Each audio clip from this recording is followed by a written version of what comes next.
Welcome, everyone. Thank you so much for taking the time to come listen to me. I know time is a valuable commodity, and I appreciate you giving me a little bit of your time today. And so I grew up in this area, little town 12 miles south of Grinnell called Searsboro. Population 150 people, counting cats and dogs, we would always say. And so I grew up in this area. My mother, many of you probably know my mom, and my stepfather, Evelyn and Gordon Felper. And so my maiden name was Arthur, Marsha Arthur, and my Aunt Doris is here. So it's nice to see a lot of familiar faces. And so I spent a lot of time in the Grinnell area, and obviously a lot of time here at Sealand Park and St. Francis Manor, as they took good care of my grandmother, and then my stepfather, Gordon, and then my mother, and she passed away 3 years ago. And so as I was driving here today, talking about the mind-body connection, I have not been back in this building for 3 years since my mother passed. And so I started to get a wave of emotion as I started to drive here and thought I'm going to be walking back in. And so that is indeed the connection of mind-body. Then my body started to sweat, and I started to feel all of this going on because the mind and body are indeed one entity. And so I'm happy, very happy to be here today sharing the knowledge that I've cultivated over 30 years of teaching about this. And I, for the last 30 years, have been in the field of health and wellness. So I started off as a personal trainer and worked with people. Just basically my motto has been, I help people feel better so that they can live better. Feel better so that they can live better.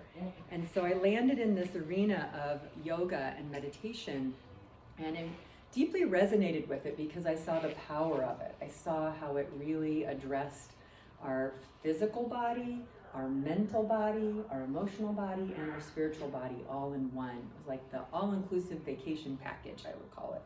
So I've been teaching that for the past 30 years to private clients and to large classes of people and conventions. And so this is my jam. This is what I like to do and what I like to teach. And so I'm happy to share with you something that I'm very passionate about. So what I'm going to do today is 3 simple things. I'm going to share what is the mind-body connection, why is it so important, and thirdly, how do you enhance it or how do you strengthen it? Okay, so just those 3 simple things. And all of this, the purpose of this and understanding this is I believe that we've all been gifted this amazing vessel we know as the body. And it's magnificent, and it's wise, and it's majestic, and sometimes it's mysterious. We don't know all the things about it. But I feel that the more we understand ourselves and we understand this body and mind, the more we can help ourselves, the more we can lead a healthier, more fulfilled life, the more we understand our physicality and our mind. So I want to cover that when we talk about the mind-body connection today. So first of all, slide lady. Yep. Kayla, would you please turn my slide? Thank you. So mind-body connection, you can go to the next one actually. Yeah. So what is the mind-body connection? It's this simple. I'm going to put the microphone down for a second because I normally talk with my hands and this is hard to do. So I want you to think of, and you can hear me, right? I'm used to projecting to classes of people. So if this hand is your body, and this hand, or let's say it's your body and your physical health. This is your mind and your emotional and mental health. This is how since the 1700s, we in the Western world have been thinking about ourselves. I've got a body and I've got a mind, and never the two shall cross.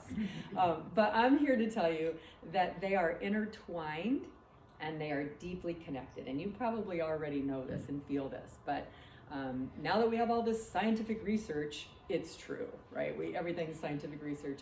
So mind and body are deeply intertwined. They have a deeply intimate relationship. And we're going to be talking about that. So that's, in a nutshell, what the mind-body connection is, how the two are interwoven. And so just ask you a couple questions. Have you ever felt so afraid that you felt your hands start to shake? Or have you ever been worried about something so much that you could not fall asleep at night? this is an effect, right? I know, we all raise our hand if you're human, right? So our emotions often affect the way we feel physically. And we even have words to describe this, a heartache, or it's gut-wrenching. Like, we feel our emotions in our body. And the emotions can affect our health in a positive way, and emotions can affect our health in a negative way. And I always say that, I learned this a long time ago, that our bodies are a chemistry set. Okay, so inside of our bodies, they're so amazing. We have all of these hormones, all of these chemicals that turn on and turn off depending upon what's going on in our world. And so our chemistry and our biology, meaning all the systems of our body, impact our mood, impact our emotions, as well as our thoughts and our beliefs. And all these factors combined play a major role in influencing our stress and our physical health. So our minds, once again, can affect our how healthy our bodies are. And on the flip side of that, what we do with our physical body also, like how we eat, if we exercise, our posture even, everybody just sat up straight there, that can impact our mental state. So do you see this loop? What happens in the body affects the mind. What happens in the mind affects the body. What happens in the body affects the mind. What happens in it's a loop. It's so intertwined. And the more we understand that, I think the more we can learn to self-regulate. And we'll talk more about that in a minute. So there's a very intimate relationship between mind and body. I think I've said that several times now, just to make sure. I just think of all the parts of you, all the parts of me, our brain, our nervous system, our immune system, all of our organs, they all speak the same chemical language. So they understand what's happening. And let's flip to the next slide, please, Kayla. Thank you. So why is it so important to understand this? That there is a link between our thoughts, our attitudes, our behaviors, and our physical health. This is indeed true, and scientists have long understand that our emotions affect our body, but what they're now starting to figure out is that it doesn't just affect the body, it affects our overall health and our longevity. So let's take a closer look at the chemicals I was talking about, how we have these chemicals in the body, and I think it's time to change the slide. Thank you. So there is this S word called stress that most of us are very familiar with. Raise your hand if you've ever had any stress in your life. If you didn't raise your hand, you are not human, probably. You're subhuman, yeah. But stress gets a bad rap. Stress is not all bad. We need some stress to grow. We need some stress to be strong. And when I teach meditation, when I teach these courses, I remind people that stress isn't all bad. It's the accumulated stress, keyword accumulated, that keeps compounding and compounding and compounding, that often, unfortunately, results in something we call dis-ease or disease. Okay, so stress can lead to that if it just keeps accumulating and we don't have ways to manage it or ways to regulate our stress. So when stress appears in our body, this little chemistry set, there's many hormones, but the two you hear the most are stress hormones, are adrenaline and cortisol.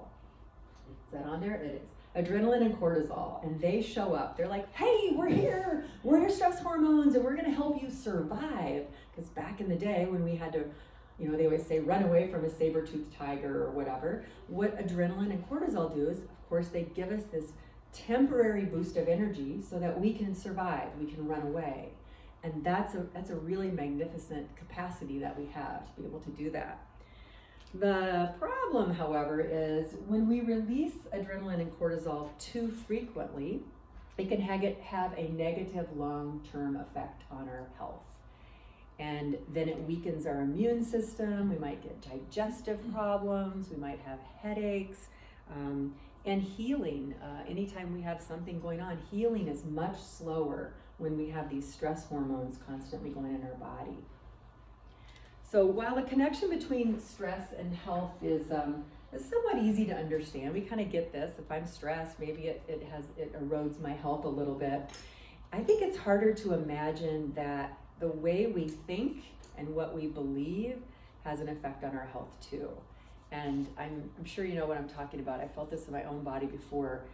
When I get into a negative thinking pattern and I assume the worst, or I jump to conclusions about things, or I get into self-criticism, all of these things make it more difficult for me to feel healthy, or for me to heal if I need to heal. So I always tell my students, your immune system is always listening to your thoughts. Always listening to your thoughts. I think back to the times when I was young and I kind of fibbed that I didn't want to go to school. And I said I didn't feel good. Mom, I don't feel good today. I don't want to go to school. And then many times I've started to feel really crappy. It was like I kind of brought it on myself by thinking that. So careful what we think is the key. So we can switch to the next. Thank you, Kayla. Mm-hmm. Just briefly here, this I found fascinating. When we often think of our mind, we think of our brain, right? We think of mind and brain, that they're the same thing. And I learned a long time ago that they're not the same thing. Your mind it consists of all of your mental states. So your mind is what houses your thoughts and your emotions and your beliefs and your attitudes and even images. And so there's all your mental states that makes up your mind. Your brain is just an organ. It's a massive gray matter made up of 70% water. Your brain is an organ. So I heard one speaker one time talk about mind means aliveness. Like when you're alive, the mind is what allows you to feel that sense of aliveness. And the brain is just the vessel through which it goes through. So just differentiating between the mind and the brain, I think, is helpful. So each mental state that we have has a physiological response in our body. And that can be positive or negative. For example, if you feel anxiety, if you're feeling anxious, that's going to turn on those hormones, those stress hormones, and you're going to feel maybe something in the pit of your stomach, or you're going to go into a fearful state. So that emotion of anxiety creates an effect in the body responds to that. And on the other side, if you are thinking thoughts of gratitude or thoughts of love, the body turns on all the feel-good hormones to feel. So you can see this relationship between what we think, what we believe, shows up and manifests some way in our body as a symptom or as a sensation, perhaps. I saw this firsthand with my beloved mother later in life. My mom was always a really independent, strong woman and raised 6 kids by herself. My real father, my biological father, was killed when I was 5, and my mom was a widow at age 35 with 6 kids. And she had not finished high school because she got pregnant and started having babies. But she was a waitress her whole life and was a darn good waitress. As you know, they owned the Longhorn. And so I watched her, and she was just always my hero and so strong. And she raised 2 lovely angelic daughters, 4 rowdy brothers that I don't know how she did it. You know, if you know my brothers, they're just ornery. And so God bless her, she made it through all of that. But later in life, things happened. There were mountains of stress in her world. And I started to see a different person. And the stress manifested for her in panic disorder, anxiety attacks. And it was for me, it was like, whoa, I've never seen my mom like this, and where did this come from? And that's a whole nother story. It's different for each person. But through the unraveling and the journey that we went through, all I knew to tell my mom to help her was, I knew about my training. If I can get you to breathe, I can regulate your body and you can calm down. If I can get you to do some gentle, easy meditation, I know that it's going to send a different message to your body because they're connected, and it will help you. And so I just kept encouraging her and helping her with these things. But my mom wanted a pill, right? That's what our society, we do. We want a pill to take care of it. And it's just how we're conditioned. Take a pill for this, take a pill for that. And they're needed sometimes. I'm not dissing medicine. It's definitely needed sometimes. So we even went to Mayo Clinic. I always say we went to see the Wizard of Oz to get the grand idea of what was going to take care of this. And my mom, we were there for 4 days, and they did all kinds of tests. And because this panic disorder had started to manifest in her body in other ways, and she was having digestive issues, and all kinds of things were showing up because the emotions were making her sick. Okay, so she wanted a pill, we wanted something that would help her, and at the end of 4 days at Mayo Clinic, and let me back up and just say it again, I was telling my mom and dad, here's some meditations I made for you, Mom, if you could just do these, and here, let me help you with breath, and maybe this will help. So at the end of 4 days at Mayo Clinic, they said, Mrs. Felper, we're sorry, there's nothing that we can really do. You're allergic to all medications, and we can't really give you anything. But Mayo Clinic said, we recommend that you meditate. We recommend that you do these breathing techniques. Like the self-regulation is very powerful. And I'm like, thank you, Mayo Clinic. And so once my mom heard it from the Wizard of Oz, the doctor, right? Then she was like, okay. And that's pretty much the only thing that would help her. And we would play these meditation tapes over and over again, music, breath regulation, all of those things is how she did the best she could managing that. So the body is super powerful, and when we connect the mind and body and get them aligned, it's wisdom. It's medicine. Mindfulness is medicine in so many ways. Got a little sidetrack there. That wasn't on my cards. Just sharing personal experience. Please, do you mind please changing the slide? Yes. Thank you. Let's see here. In a minute, before we end, I'm going to teach you 3 simple little mind-body techniques that you can take with you. Maybe one resonates with you, maybe you like them all 3, maybe you don't like any of them. You won't hurt my feelings, I'll never know. But and then after that, I'll leave it open for questions if you have any questions. So, but just a brief moment here, a brief moment. History can be great, but history can also be really boring. But I think it's important for us to understand that these 3 little points on the history of the mind-body connection. I didn't know this, and I found this out recently. Up until 300 years ago, the mind-body were treated as one. Every system of medicine in the world treated the mind and the body as one unit up until about 300 years ago. And then in the 17th century, Western world started to see them as separate. We went to a part, we started doing more surgeries, and we started to look at the body as a machine. Oh, these parts are replaceable. And thank goodness they are replaceable, many of them. But they looked at the body is here and the mind is here, and the two really don't have that much influence on each other.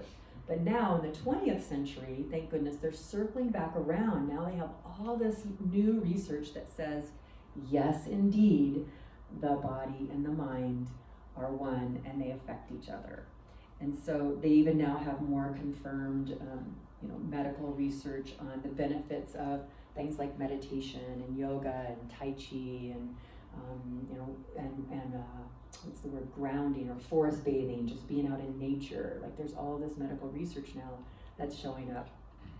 I'm sure Kayla's teaching you all about this too, yes. So it's like full circle, right? First the mind and body are one, then we decide, no, it's not, and now we're like, well, maybe it is one. And that's where we're ending up back again.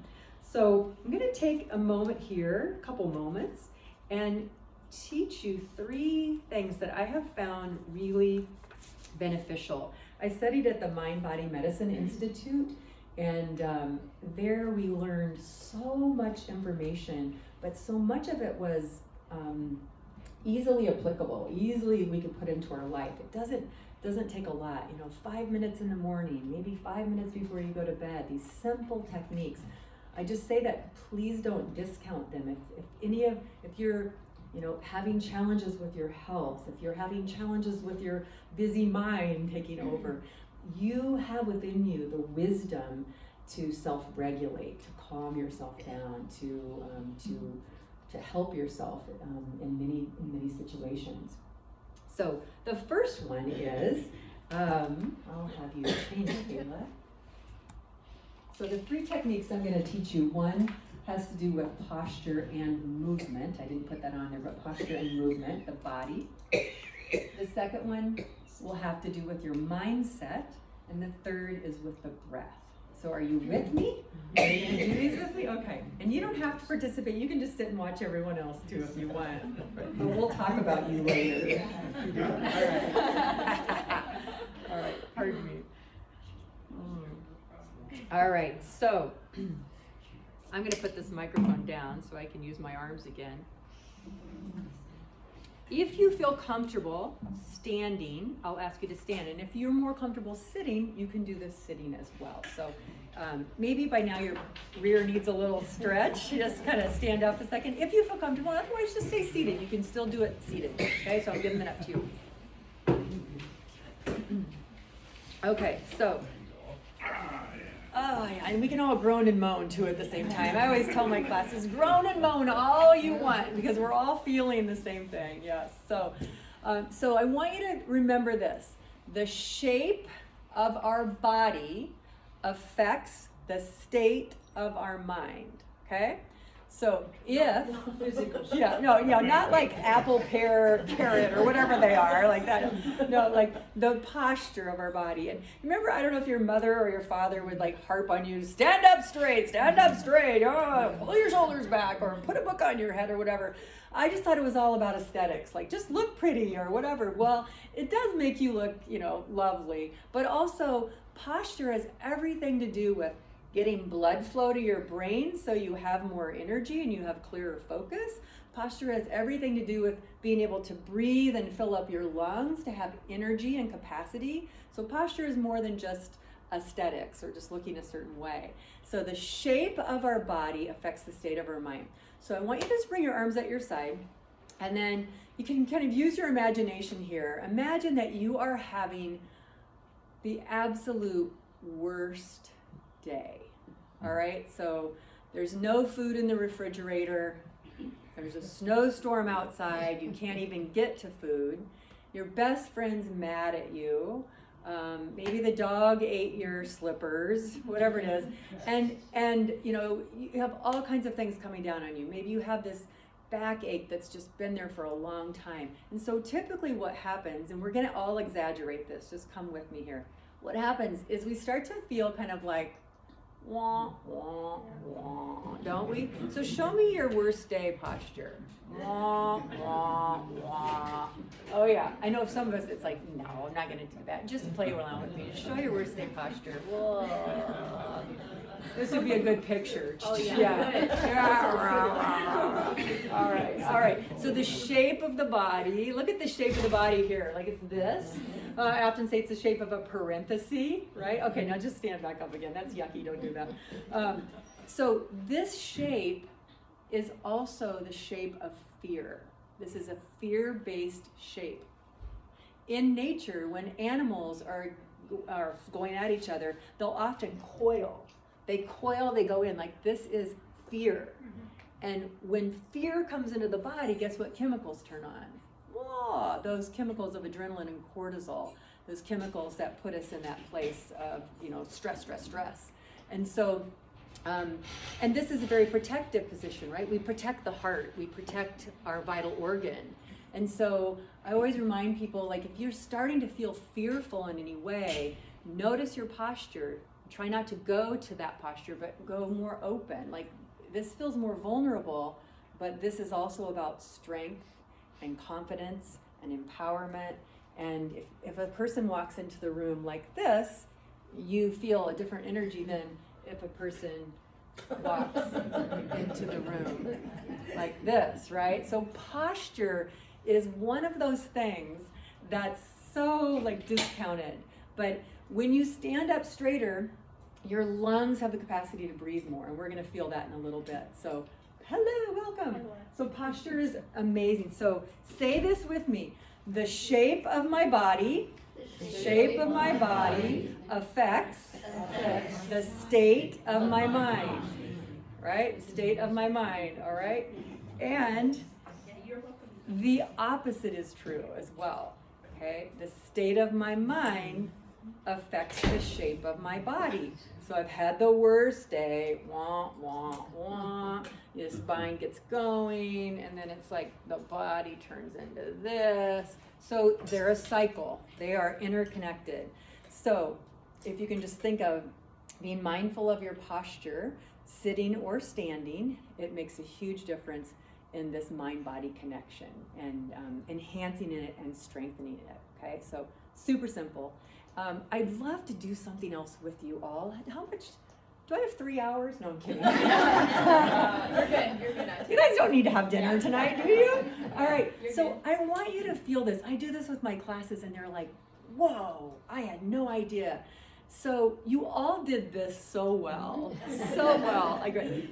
Are you okay? Are you with someone or are you near someone? Would you be okay with someone standing behind you and touching your shoulders? I know any more people are like, yeah. If you're okay with that, find a friend and just one person stand behind the other. Just say, "Hey, I'll be your friend." Be a friend. And you can even do it seated. Yeah. And I'll be somebody's friend. You guys friends? Yeah. Is anybody This is super interesting. We can be friends. Yeah, we can be friends. Okay.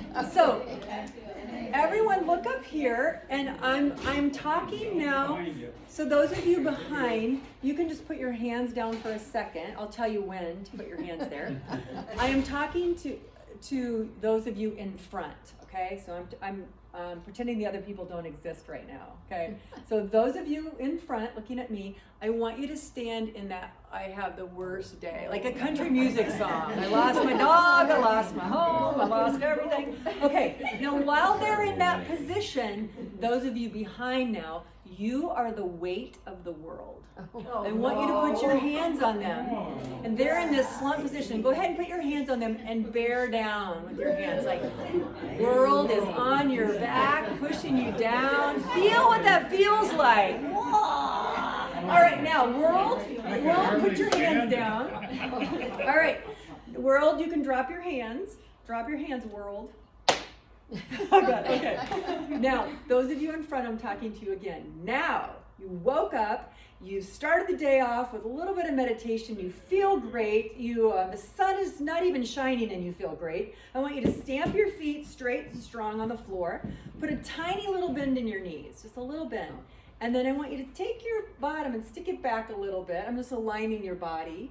And I want you to stand really tall, like make your mama proud. Stand tall, shoulders roll back. You're gonna lengthen up through the back of your neck and head. And you are strong and confident, and bring it on, world. World, put your hands there and bear down. And see, put your hands on them now. And feel like you're like, come on, is that all you have, world? Come on, world, give me more. Yeah. All right, did you feel the difference? Okay, so all we need to do now is switch places so that the other people can feel that too. Okay, just switch around. You guys are great, I love it. Okay, so those of you in front, world, put your hands down. World, do not touch them yet. World, do not touch them. World, put your hands down. Okay, all right, those of you in front, show me your worst day. Okay, now world, come in. Stay in your worst day posture. Bear down on them. Bear down like, oh, the weight of the world. I gotta pay taxes. I gotta do all this stuff. Crap. All right, now world, let up on them. World, let up. Okay, I'm talking to you in front now. We're gonna step into our power. Plant your feet. Strong legs, a little bend in the knees, a little flexibility. And then stick your bottom back a little bit, because we tend to do this, right? So stick it back. And lengthen up through your spine. You'll feel your core strengthen. Roll your shoulders back. Grow long through your neck, top of your head. You're like, I got this. It's a great day. Bring it on, world. Okay, stay strong. And world, come in and press down firmly on them. And you're just like, yeah. Is that all you got, world? Come on. You feel that? Can you feel that inside? Tell me posture's not important, right? All right. Come on back. Have a seat. Good job, you. Great job, everybody. Yay.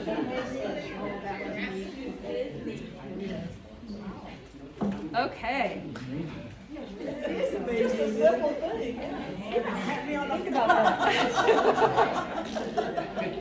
So you're all right.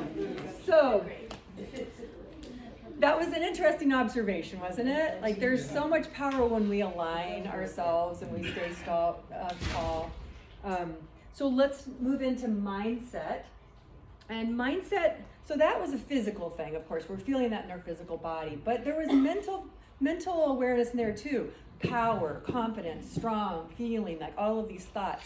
And you embodied that, and then you were more resilient. You were stronger to handle the weight and the challenges of the world. This one, I think I'll pull up a chair here. I'll just pull up a chair and sit for a while. The state of the mind affects the shape of the body. We said that too. So thoughts can make us well, and thoughts can make us unwell. We just have to keep remembering that. I want to teach you this simple meditation technique. It's called heart coherence. And there is a ton of research. If you're a science person and you'd like to know about the research, there's an institution called the Heart Math Institution. Maybe you're aware of it. Google it. And they've been around, I don't know, since the early 70s or 80s. I need to look that up. But they've been studying for all of these years the importance of the connection and the communication between the heart and the mind.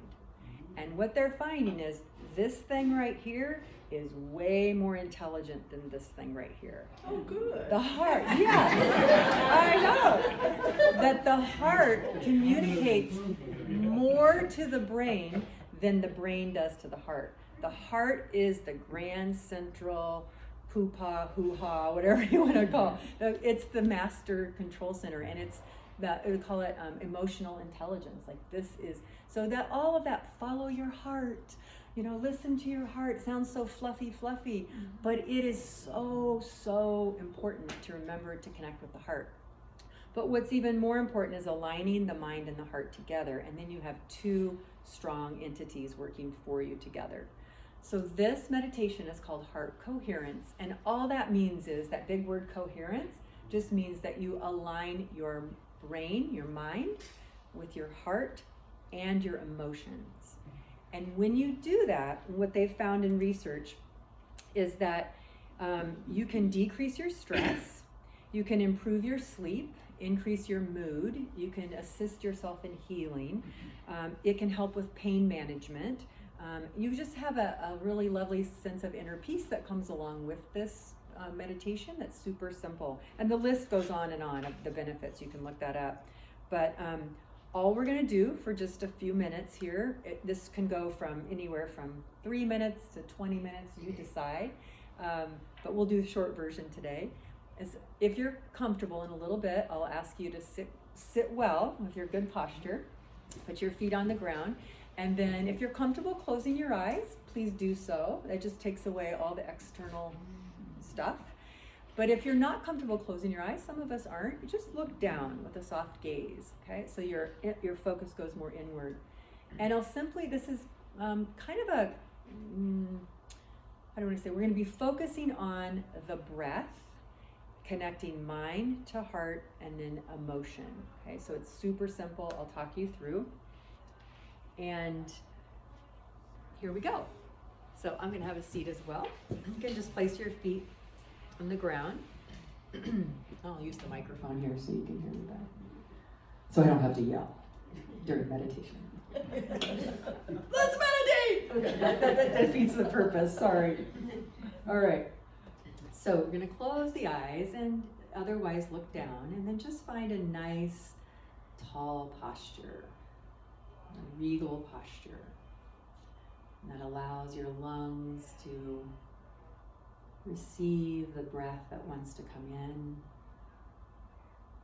And we take a moment with our eyes closed just to recognize, hey, I just closed my eyes and I'm coming to a place of stillness,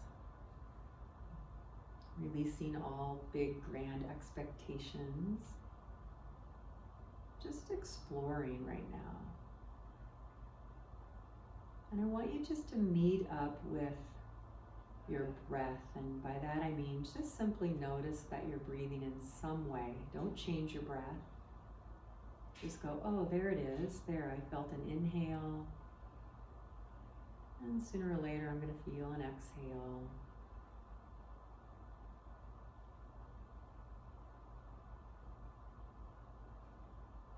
And then tuning your attention just a little bit more sharply into the breath. Perhaps notice your nostrils as you breathe in.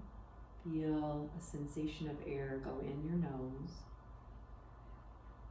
And when you're ready to exhale, just slightly open your mouth, just a tiny little bit, and just let the breath go out through the mouth. And just continue that a few more times. Breathe in through the nose, and out through the mouth.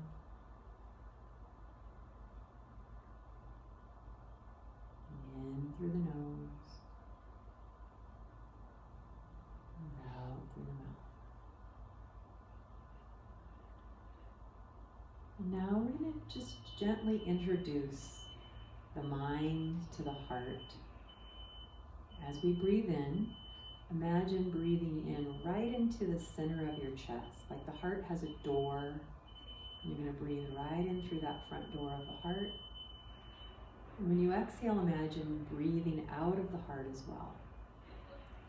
So all we're doing now is focusing on breathing into the center of the chest and the image of breathing out from the center of the chest. We call it heart-centered breath. This enlivens and awakens the heart's intelligence just by placing our attention there.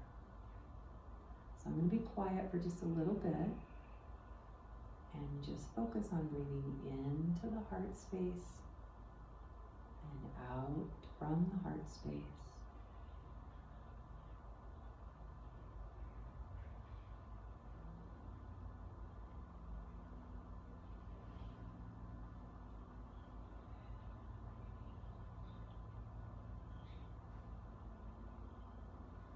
Your mind might get distracted, that's normal.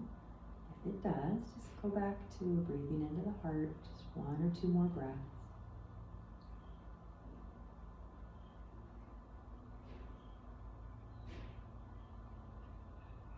And now the third component, the last component, what makes this so powerful is as we're breathing with awareness into the heart, we simply add in an elevated emotion. So you choose, it might be the emotion of gratitude, it might be the emotion of love, it might be the emotion of kindness, compassion. You might even think of someone or a specific place that makes you really happy. That will elevate and turn on those feel-good hormones. Breathing in and out of the heart space and bringing to mind an elevated emotion.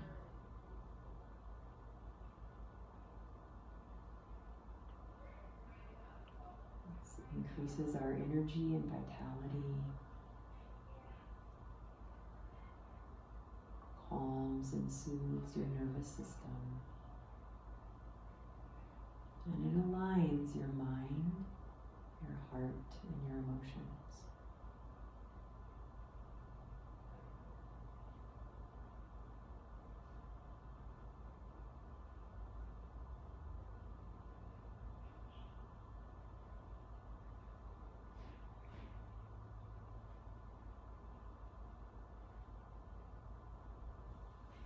And just slowly begin to open your eyes when you're ready.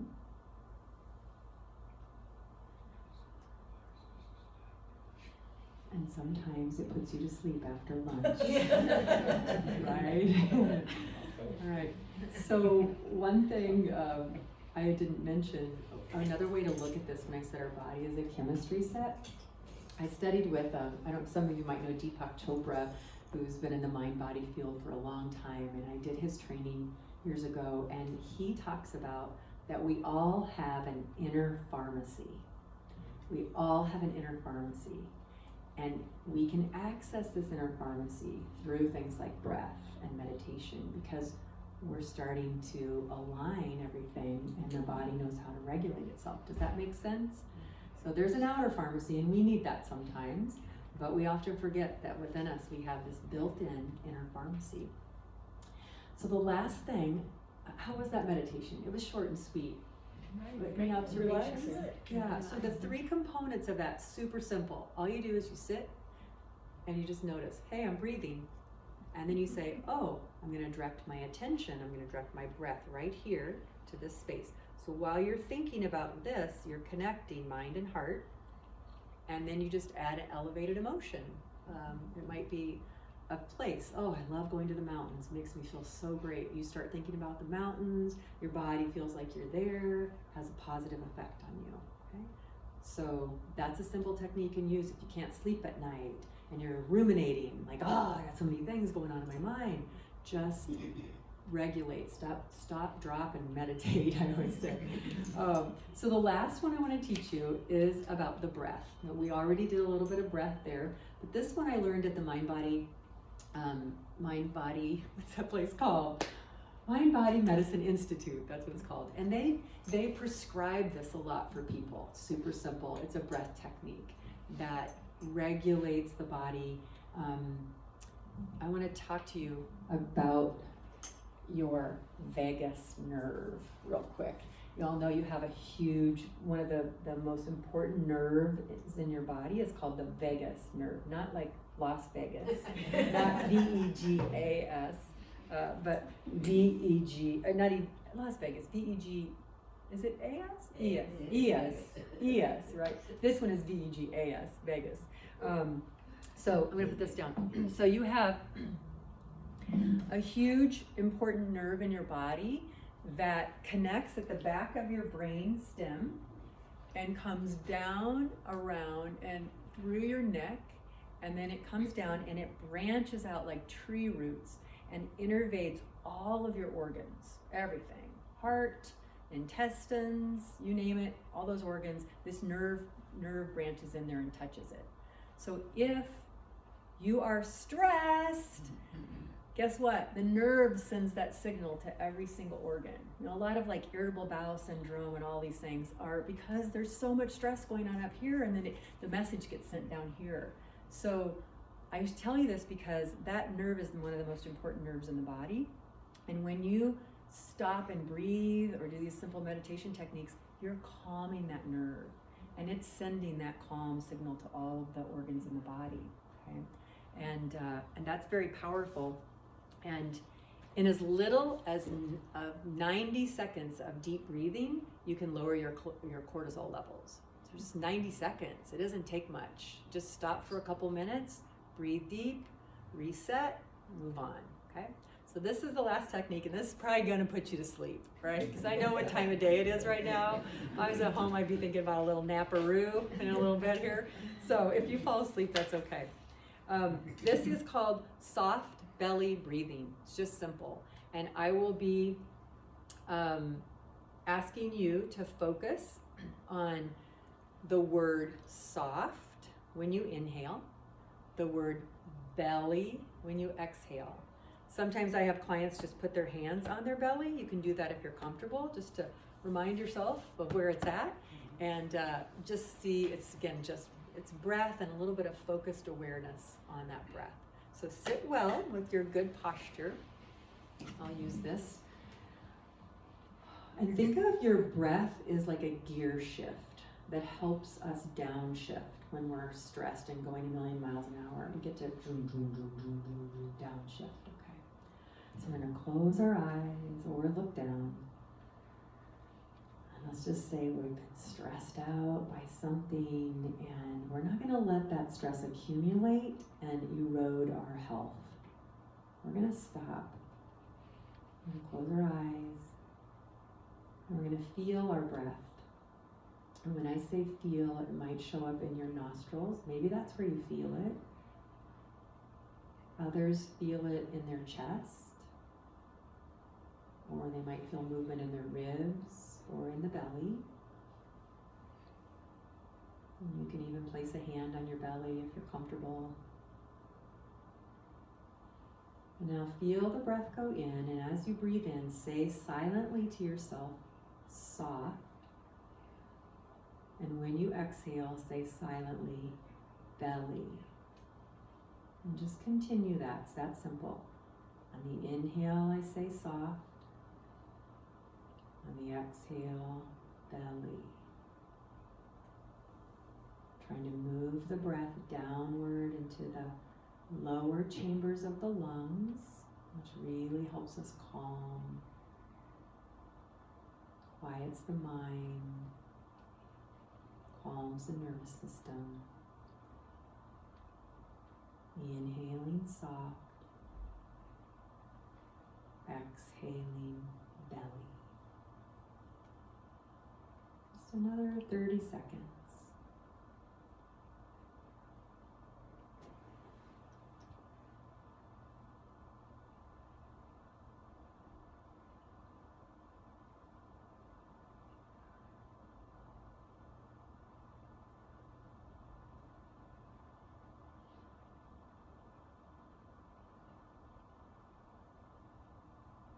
And then as you're ready, you can slowly open your eyes. Unless you're napping, in which case you can stay there. So it doesn't take much. Just a little dab will do it. It will help you in so many ways. That's all I have for you, but I would love to see if you have any questions for me. I'm happy to answer any question.